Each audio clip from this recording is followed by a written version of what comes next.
السلام عليكم ورحمة الله وبركاته. أهلا وسهلا متابعينا الكرام. فيديو اليوم هنتعرف على موعد وتوقيت مباراة الكلاسيكو بين ريال مدريد وبرشلونة ومعرفة القنوات الناقلة للمباراة ومعلق المباراة. يا ريت يا جماعة قبل ما نبدأ الفيديو يا ريت نصلي على حبيبنا النبي عليه أفضل الصلاة والسلام وما نطولش عليكم في الفيديو. يلا بينا نتعرف على تفاصيل مباراة ريال مدريد وبرشلونة.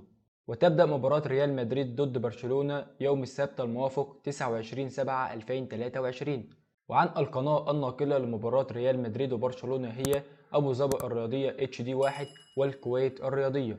ويعلق على المباراة فارس عوض وطارق الملأ. وتبدأ المباراة في تمام الساعة 12 مساء منتصف الليل يوم السبت بتوقيت مصر وليبيا والسودان، والساعة 1 مساء بعد منتصف الليل يوم السبت بتوقيت السعودية وقطر ولبنان واليمن والأردن والبحرين وفلسطين وسوريا والكويت والعراق، والساعة 2 مساء بعد منتصف الليل يوم السبت بتوقيت الإمارات وسلطنة عمان، والساعة 11 مساء قبل منتصف الليل يوم السبت بتوقيت الجزائر والمغرب وتونس.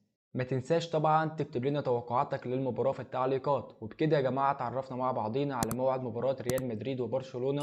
يا ريت يا جماعة لو عجبكم الفيديو ما تنساش تعمل لايك وتشترك في القناة وتفعل زر الجرس علشان يوصلكم جميع مواعيد المباريات أول بأول. يا ريت يا جماعة تقدروا تعبنا وتعملوا لايك للفيديو. السلام عليكم وإلى اللقاء.